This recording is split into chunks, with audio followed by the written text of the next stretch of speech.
Hello students, तो welcome to new chapter of JEE and NEET which is kinetic theory of gases. अब इस chapter में as a name suggest हम लोग gases के बारे में पढ़ने जा रहे हैं और काइनेटिक थ्योरी यानी उसके मोशन से रिलेटेड जितने भी कॉन्सेप्ट्स है वो पढ़ने जा रहे हैं हम लोग। तो इसके ऊपर ज्यादा इंट्रोडक्शन नहीं दूंगा, will start straight away with chapter. काफी इंटरेस्टिंग चैप्टर है ये, बहुत मजा आएगा पढ़ने में।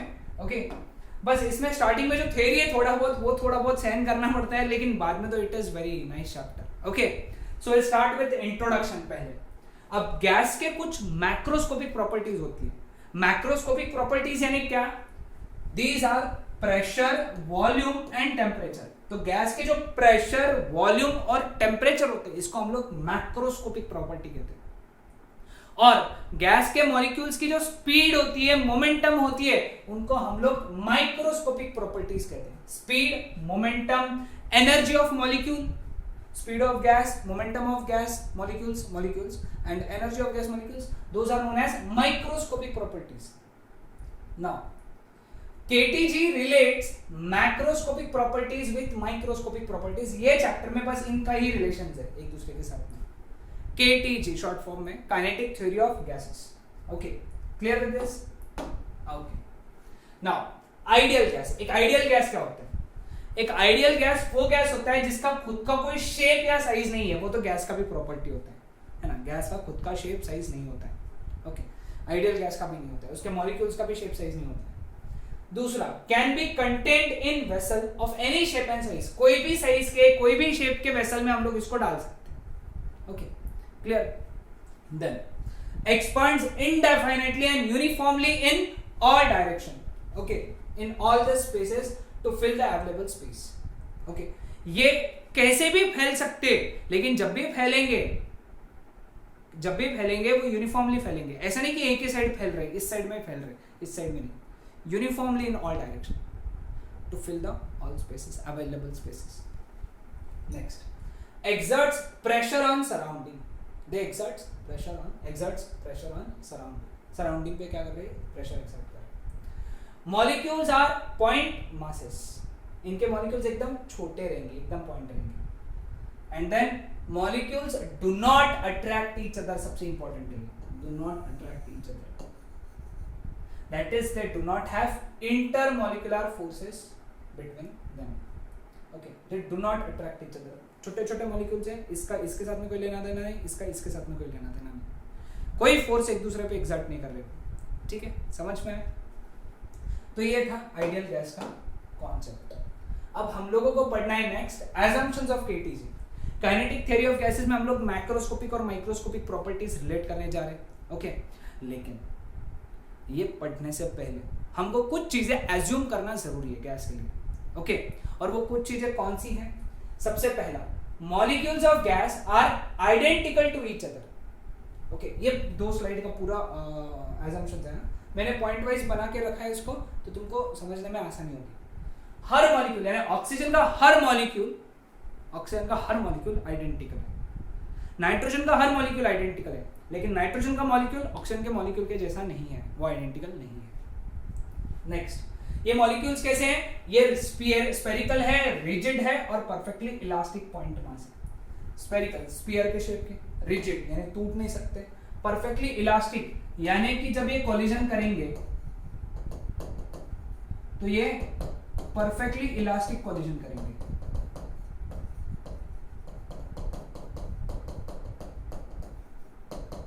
परफेक्टली इलास्टिक कोलिजन यानी कोलिजन के पहले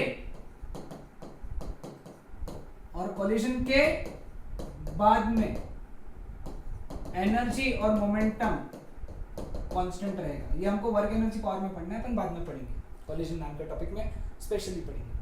यानी कोलिजन के पहले और कोलिजन के बाद में एनर्जी और मोमेंटम कांस्टेंट होती है। तो गैसेस के मॉलिक्यूल्स भी कांस्टेंट कोलिजन में रहेंगे, तो इनके कोलिजन के पहले और कोलिजन के बाद में एनर्जी और मोमेंटम कांस्टेंट रहेगा। लिखो ये सब लिखते चलो। देन इनकी साइज नेग्लिजिबल है as compare to intermolecular distance, है ना। दो मॉलिक्यूल्स की साइज अगर देखोगे और उनका इंटरमॉलिक्यूलर, दो मॉलिक्यूल्स के बीच का डिस्टेंस देखोगे, तो तुमको ये फर्क समझ में आएगा कि मॉलिक्यूल का साइज बहुत छोटा है और दो मॉलिक्यूल्स के बीच का डिस्टेंस बहुत बड़ा है। Next, volume of molecules is negligible as compared to volume of gas. यानी सभी मॉलिक्यूल्स का अगर वॉल्यूम निकाला तो उनका मॉलिक्यूल्स बहुत कम आएगा गैस के वॉल्यूम के कंपैरिजन में। समझा दो, देखो गैस की खास बात क्या होती है कि जिस कंटेनर में रखोगे उस कंटेनर का वॉल्यूम जो रहेगा वो गैस का वॉल्यूम। तो इस गैस का अगर पूरे गैस का वॉल्यूम बोलोगे तो इस कंटेनर का वॉल्यूम निकाल लो। अब अगर मैं मॉलिक्यूल्स के वॉल्यूम की बात करूंगा तो मॉलिक्यूल्स क्या है, स्फीयरिकल है। स्फीयर का वॉल्यूम क्या है, 4/3 पाई आर क्यूब।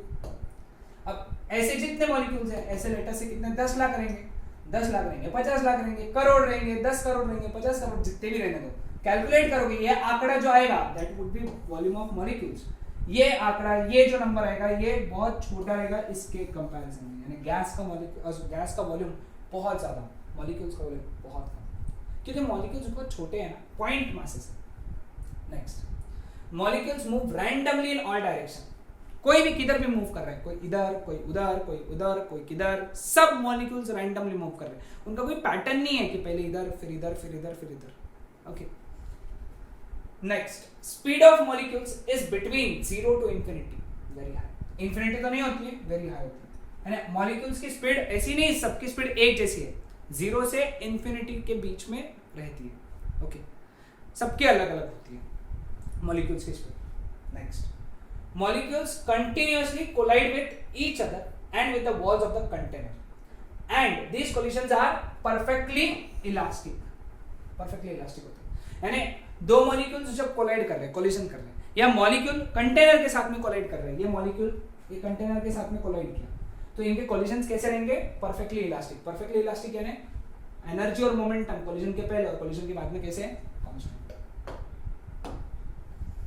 देन अगला चीज, molecules move in straight line with constant speed during successive collisions. यानी मॉलिक्यूल आया, यहाँ पे कोलिशन हुआ दो मॉलिक्यूल्स का, फिर ये मॉलिक्यूल ने रास्ता बदला, यहाँ पे और कोलिशन हुआ उसका एक साथ में, फिर यहाँ से बदला। तो ये दो कोलिशन के बीच में, पहला और दूसरा, ये दो सक्सेसिव कोलिशन है एक के बाद एक, वो स्ट्रेट लाइन में ही मूव करेंगे, they will move in straight line. Distance covered by the molecules between two successive collision is known as free path। ये जो distance है इसको हम लोगों ने free path बोला, distance को free path बोला। Now, time spent in a collision between two molecules is negligible as compared to the time spent between two successive collision। ये समझा दो, देखो अब ये मॉलिक्यूल यहाँ आया, यहाँ पे दो मॉलिक्यूल का कोलिशन हुआ, कोलिशन के लिए ये दोनों कुछ देर के लिए कांटेक्ट में थे, so that time is time spent in a collision between two molecules, और वो टाइम बहुत कम था as compare to time spent between two successive collision. यानी दो कोलिशन के बीच में जो टाइम था उस टाइम के कंपैरिजन में इन दोनों का टाइम स्पेंट बहुत कम था। ऐसा नहीं कि आए बातें कर रहे आराम से, भाई तू कहाँ से आया, मैं इधर से आया, तू कितने कोलिशन किया, मैं कितने कोलिशन किया काइंड ऑफ चीज, ऐसा नहीं, कोलाइड किया, चल तू तेरे रास्ते मैं मेरे रास्ते, ऐसा हुआ। तो मतलब very very small time they spent with each other, है ना। दोनों कोलिशन के जो टाइम स्पेंड कर रहे हैं, दो मॉलिक्यूल्स जो टाइम स्पेंड कर रहे हैं ड्यूरिंग कोलिशन वो बहुत कम है। ओके, समझ में, as compare to time spend between two successive collision. Now number of collisions occurring per unit volume is always constant. यानी यूनिट वॉल्यूम में हमेशा उतने ही कोलिशंस होंगे। 1 मीटर क्यूब में अगर 1000 कोलिशन हो रहे हैं तो अगले 1 मीटर क्यूब में भी 1000 कोलिशंस होंगे, ऐसा हम लोग एज्यूम कर रहे हैं, एजम्पशन है ऐसा हो रहा है, ऐसा नहीं बोल सकते, एजम्पशन। देन नो अट्रैक्टिव और repulsive forces acts between molecules. ये तो हम लोगों ने पहले बोला कि मॉलिक्यूल के बीच में कोई फोर्सेस नहीं है। And finally density of gas, दिख रहा है सबको, is constant at all the points inside the container. Container के अंदर हर जगह डेंसिटी कांस्टेंट है। डेंसिटी यानी मास पर यूनिट वॉल्यूम। यहां जितनी डेंसिटी है उतनी डेंसिटी यहाँ पे, उतनी डेंसिटी यहाँ पे, उतनी डेंसिटी यहाँ पे। ऐसा नहीं कि ऊपर बहुत डेंसिटी है नीचे कम डेंसिटी है, या फिर नीचे ज्यादा डेंसिटी है ऊपर कम डेंसिटी है, ऐसा नहीं। आइडियल गैस में और केटीजी के assumptions में density always remains constant. Clear with this? समझ आया सबको? तो ये थे सारे assumptions, बहुत सारे थ्योरेटिकल assumptions हैं, ध्यान में रखना है। Okay, next some important terms and definition. KTG पढ़ने से पहले, मतलब इसके डेरिवेशंस पढ़ने से पहले हमको कुछ ये टर्म्स की आइडिया होनी चाहिए। मैं सारे लिखा देता हूँ तुमको। सबसे पहला कैपिटल आर। कैपिटल आर क्या है? Universal gas constant. Capital M molar mass of gas. यही नोटेशंस मैं पूरे चैप्टर भर यूज करूंगा, तो तुमने भी ये नोटेशंस लिख के रख लेना है। M naught is total mass of gas. Capital N is number of molecules of gas. Na is Avogadro's number, and that is equal to fix 6.023 या 6.022 लिखेंगे, कुछ बुक्स में 6.022 है, 10 to the power 23 per unit. Capital R की value कितनी है? 8.314। Universal gas constant है, इसकी वैल्यू फिक्स है 8.314 जूल पर मोल केल्विन, या फिर 2 कैलोरीज पर मोल केल्विन, अप्रोक्सीमेटली 2 कैलोरीज। ठीक है, ये दोनों वैल्यू फिक्स है। Small n is number of molecules per unit volume. इसको हम लोग मॉलिक्यूल डेंसिटी भी बोलते हैं। Molecule density, number of molecules per unit volume. Small m, okay, small m is mass of one या फिर ईच मॉलिक्यूल, एक मॉलिक्यूल का मास। ओके, हाँ, इसमें और इसमें 1, 2 और 3 में क्या रिलेशन रहेगा? लिख लो ये रिलेशन उसी के नीचे। M naught is equal to n times m. एक मॉलिक्यूल का मास मल्टीप्लाइड बाय जितने मॉलिक्यूल्स, एक मॉलिक्यूल का मास मल्टीप्लाइड बाय जितने molecules is equal to total mass of gas. एक मॉलिक्यूल का मास मल्टीप्लाइड बाय जितने नंबर ऑफ मॉलिक्यूल्स वो रहेगा total mass of gas. KB को हम लोग बोलते हैं बोल्ट्जमैन्स कांस्टेंट, और इसका वैल्यू होता है R अपॉन Na। इसका वैल्यू होता है R अपॉन Na। R की वैल्यू है, Na की वैल्यू है, तो इसकी वैल्यू तुम लोग मुझे निकाल के बताओगे। तुम लोग निकाल दो इसकी वैल्यू, डिवाइड कर लो उसको, और इसका यूनिट बताना मुझे। ठीक है, यूनिट देखेंगे इसका, वो तो काम में आएगा आगे। P is pressure of gas.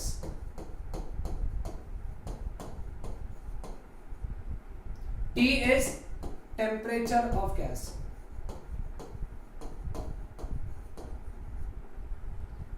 Rho is density of gas. Density of gas is mass of gas upon volume of gas. Number of molecules into mass of each molecule upon volume. Number of molecules upon volume is molecule density into mass of each molecule. देखो, अगर तुमको सभी याद है vectors किस चीज के लिए क्या यूज हो रहा है, तो फिर तुमको हार्ड नहीं जाएगा, तुमको याद करने पड़ेंगे सभी चीजें। Mu is number of moles, ये तुमको केमिस्ट्री में आया था, and that is defined as mass of gas upon molar mass of gas, number of molecules upon Avogadro's number. ठीक है, Vm इज वॉल्यूम पर मोल, वॉल्यूम ऑफ गैस पर मोल। Okay, इसका यूनिट मीटर क्यूब पर मोल, यूनिट है इसका। NTP normal temperature and pressure. Normal temperature and pressure, normal temperature हम लोग जो कंसिडर करते हैं दैट इज 0 डिग्री सेल्सियस या फिर 273 केल्विन। नॉर्मल प्रेशर, जो नॉर्मली प्रेशर जो हम लोग कंसिडर करते हैं 1.013 into 10 to the power 5 pascal, जिसको हम लोग 180 MB बोलते हैं, 1 एटमॉस्फेयर। ओके, और 22.4 लीटर वॉल्यूम होता है 1 मोल का, 1 मोल ऑफ गैस का, 1 मोल एनटीपी। एनटीपी पे 1 मोल ऑफ गैस का वॉल्यूम कितना होता है 22.4 लीटर्स। ध्यान में रहेगा सबको। Absolute zero temperature is 0 kelvin. 0 kelvin मतलब -273 डिग्री सेल्सियस। और इस टेम्परेचर पे मॉलिक्यूलर मोशन स्टॉप हो जाता है।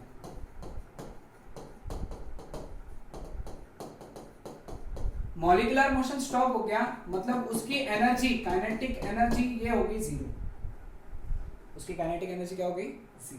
ध्यान में रखना, molecular motion stops and kinetic energy becomes 0। कहां पे? एब्सोल्यूट जीरो टेम्परेचर पे। लेकिन इतना अचीव करना पॉसिबल नहीं है, -273 डिग्री सेल्सियस। समझ रहे हो क्या? बहुत हो गया। चलो आज का last part, ideal gas equation. Ideal gas equation is the equation between pressure, volume and temperature. Chemistry में पढ़ा होगा, वापस पढ़ाता हूं। आइडियल गैस इक्वेशन क्या होता है? प्रेशर, वॉल्यूम, टेम्परेचर का relation, and that is PV is equal to nRT. PV is equal to nRT. Sorry, mu RT. PV is equal to mu RT. Pressure of gas, volume of gas, number of moles of gas, universal gas constant, temperature of gas. Mu का formula mass of gas upon molar mass, okay, या फिर number of moles upon Avogadro's number. ठीक है। अब यहाँ पे अगर substitute किया तो क्या आ गया? PV is equal to V। ठीक है, एंड में पहला इक्वेशन क्लियर। ओके, अब इसको हम लोग कैसे लिख सकते हैं? इसका इक्वेशन देखो कैसे लिखा, m नॉट, v नीचे लेके चले गए, m नॉट के नीचे RT by capital M। m यानी molar mass, mass of gas upon volume of gas, that is density of gas. तो ये इक्वेशन भी याद रखना, मतलब गलत नहीं है। एक और तरीका इसको लिखने का, PV is equal to mu naught, mu के जगह क्या लिख सकते हैं? N upon Na into RT।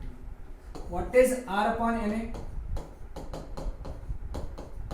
KB। V नीचे चला गया, N by V into KBT. What is N by T?